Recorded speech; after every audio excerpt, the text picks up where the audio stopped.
I am going to discuss about the topic assessment of companies. The income of the company is assessed separately in the name of company. Non-business expenses which are debited to P&L account.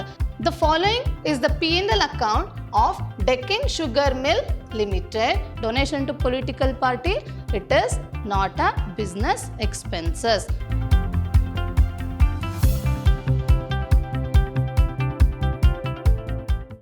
Hello everyone, I am Pragati, Assistant Professor, Department of Commerce and Business Administration, Vidyashram First Grade College, Mysuru. In the last session, we have discussed about the topic depreciation and we have done problems on depreciation. In today's session, I am going to discuss about the topic assessment of companies. What do you mean by company? Company is treated as artificial juristic person and having independent and separate legal entity. The income of the company is assessed separately in the name of company.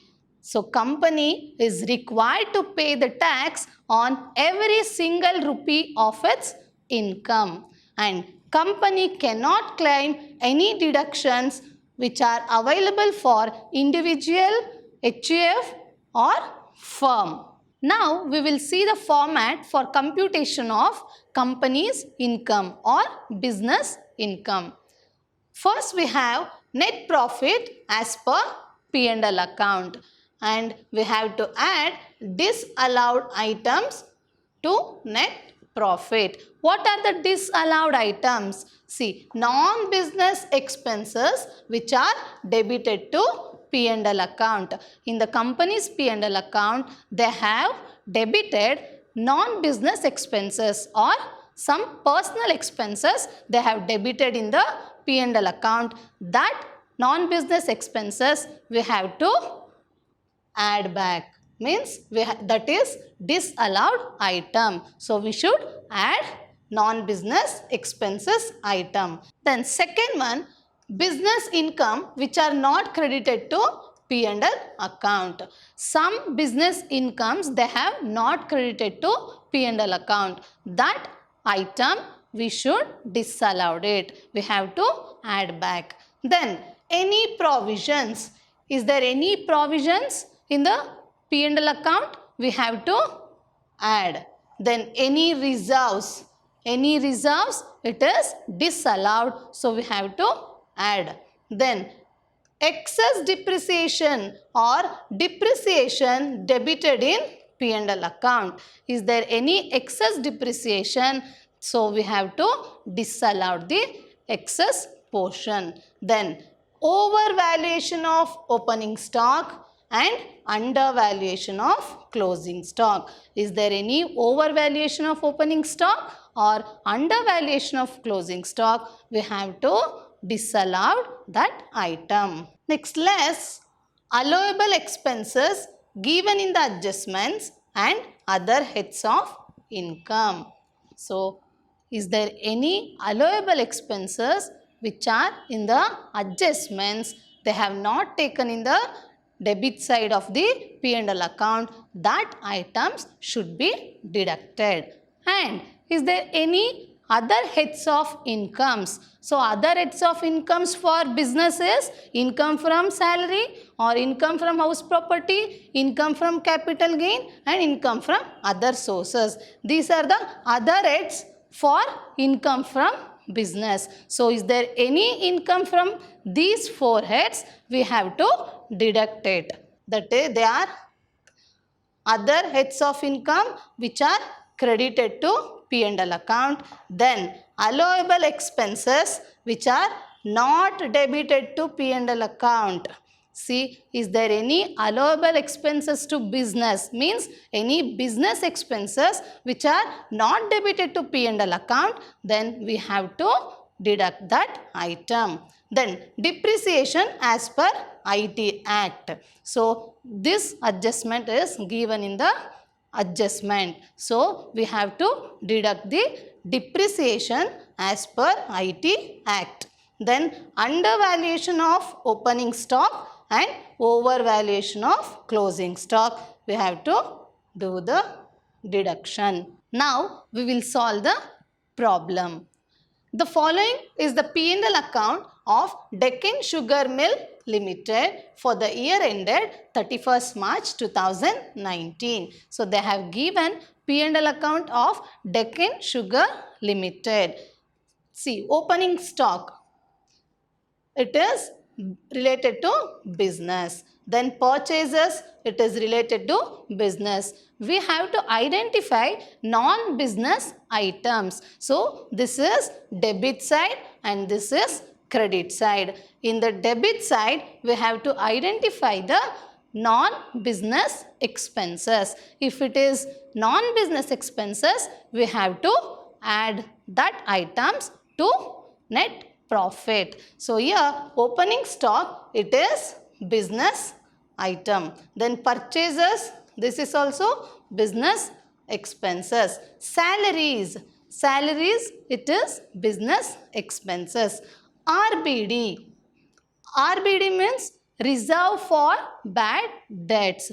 Is there any reserves? We have to add back. So RBD we should add. Then advertisement, it is business expenses. Then depreciation, it is 28,000. We have to check in the adjustment. Is there any excess depreciation?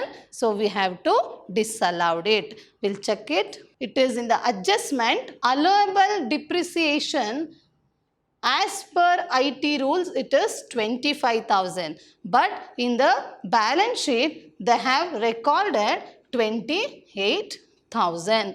As per IT rules, depreciation is allowable only 25,000. But they have recorded 28,000. There is a difference of 3,000 rupees. So for this, we have to add this depreciation and we should deduct adjustment depreciation. So automatically that 3,000 will be adjusted. So add 28,000 less 23,000 means automatically 3,000 will be adjusted. So in the P&L account depreciation, add.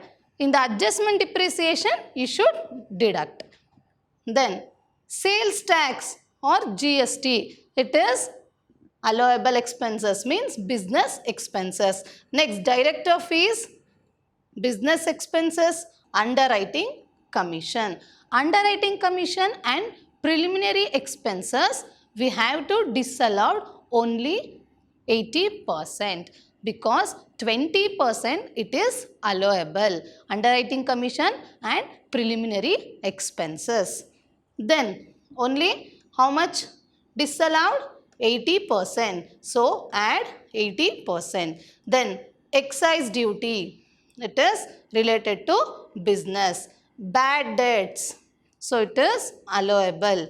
Then staff welfare expenses. Staff welfare expenses, it is business expenses. Then general expenses, it is related to business. Office expenses, this is also allowable expenses. Then proposed dividend. See, proposed dividend, it is a balance sheet item. So it is disallowed. Then donation to political party. Donation to political party, it is not a business expenses. It is personal expenses. So it is add. Then subscription to Chamber of Commerce. So it is allowable expenses, that is business expenses. Then customs duty, this is business expenses. Interest on debentures. Interest on debenture, it is allowable. Then auditor fees, allowable. Legal expenses, this is also allowable expenses. Net profit, they have given 3 lakh. These are the items, it is debit side of the P&L account. Now we will see the credit side of the P&L account. By sales, it is related to business. So here in the credit side, we have to identify the other heads of incomes. Is there any other heads of income? We have to deduct it.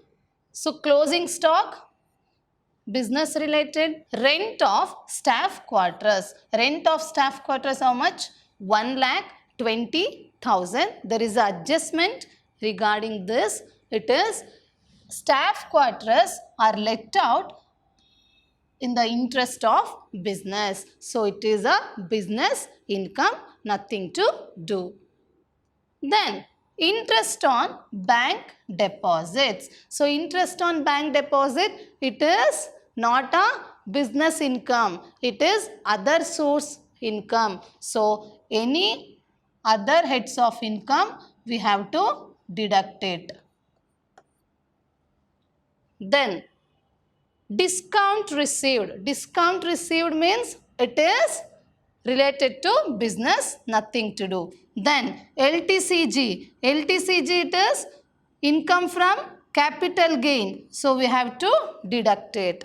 Then dividend from foreign company. This is also income from other source head income. So, we have to deduct it. Then share premium. Share premium, it is not a P&L item. It is a balance sheet item. So, we have to deduct this one. Then interest on government securities. So, interest on government securities, it is other source income. So, we have to deduct this. Next, refund of IT. Refund of IT means it is individual income, not a company income. IT means income tax. Income tax means it is for individual. So, we have to deduct this. Then refund of sales tax. Refund of sales tax, it is related to business. So, nothing to do. Then by transfer fees. Transfer fees, it is related to business. So, total of the balance sheet is 2 lakh rupees. Now, we will solve the problem. Contribution to recognized provident fund rupees 15,000. It is in the adjustment. So, we have to deduct this. Then actual bad debts during the year rupees 10,000. So, actual bad debts, it is allowable expenses to business, but they have not recorded. So, we have to deduct 10,000. Then company paid advance tax rupees 1 lakh. So, company paid advance tax of rupees 1 lakh, that amount will deduct in the last. So, we will see the solution now. Computation of business income of Deccan Sugar Mill Limited for the assessment year 2020-21. Net profit as per P&L account. Net profit as per P&L account, it is 3 lakh.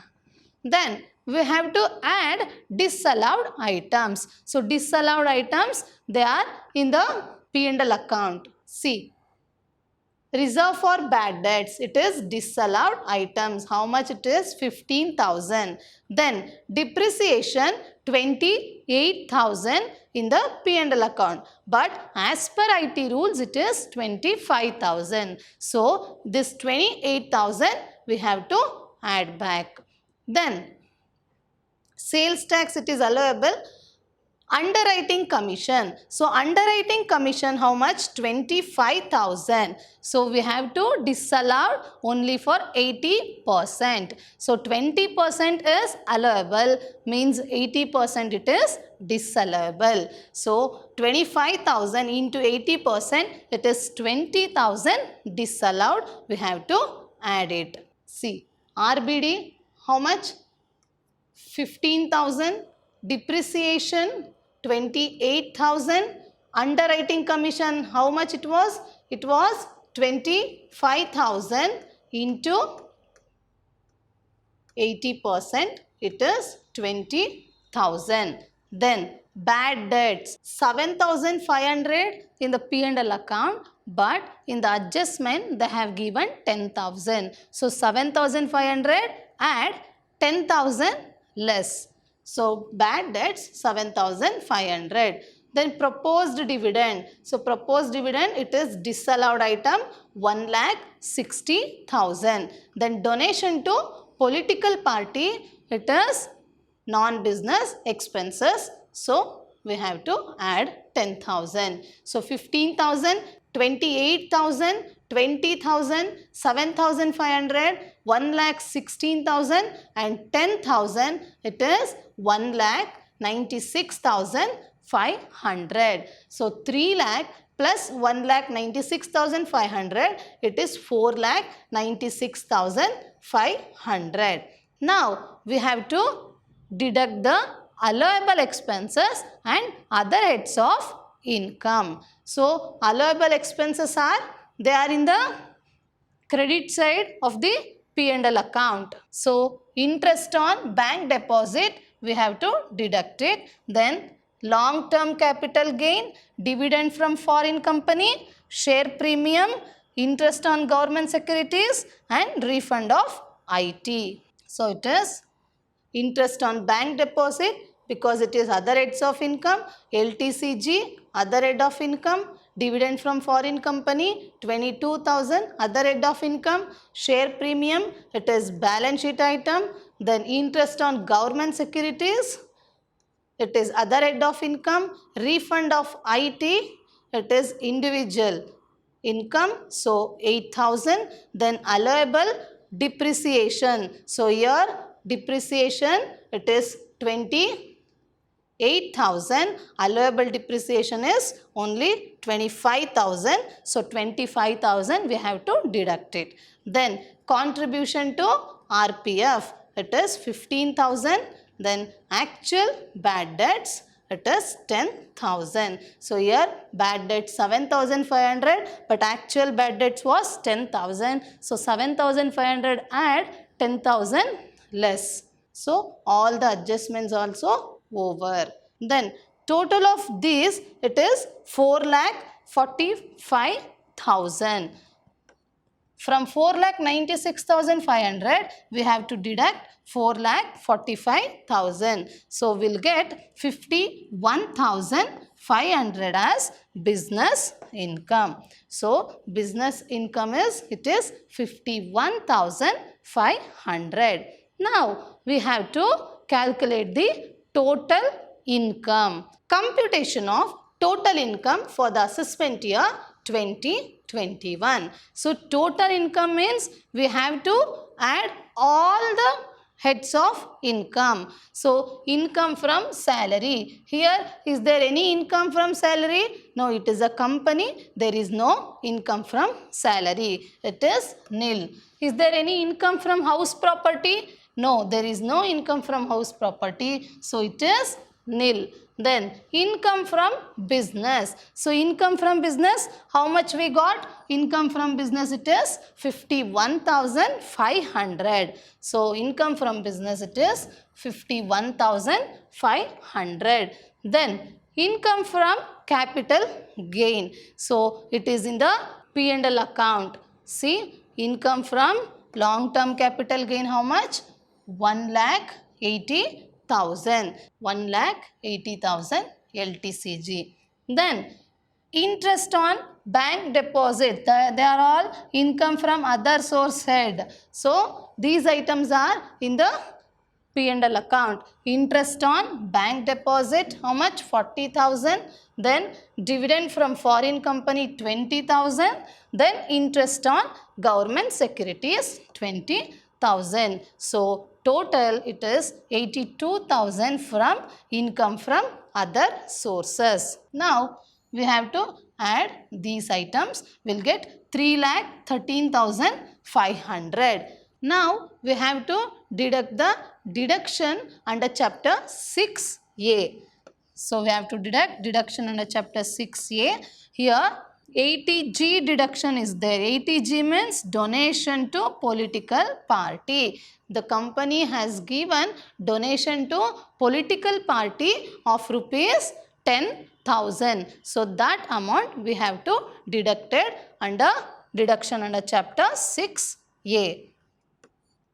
So 3,13,500 minus 10,000, it is 3,03,500. This is total income of the company. Now we have to calculate the tax liability of the company. So here what is the total income? Total income, it is 3,03,500. Out of 3,03,500, 1,80,000 is long term capital gain. For long term capital gain, there is a flat 20% tax. So for 1,80,000, we have to take 20%. It is 36,000. Then for 3,03,500, we should deduct 1,80,000 because it is belonging to long term capital gain. So we'll get 1,23,500.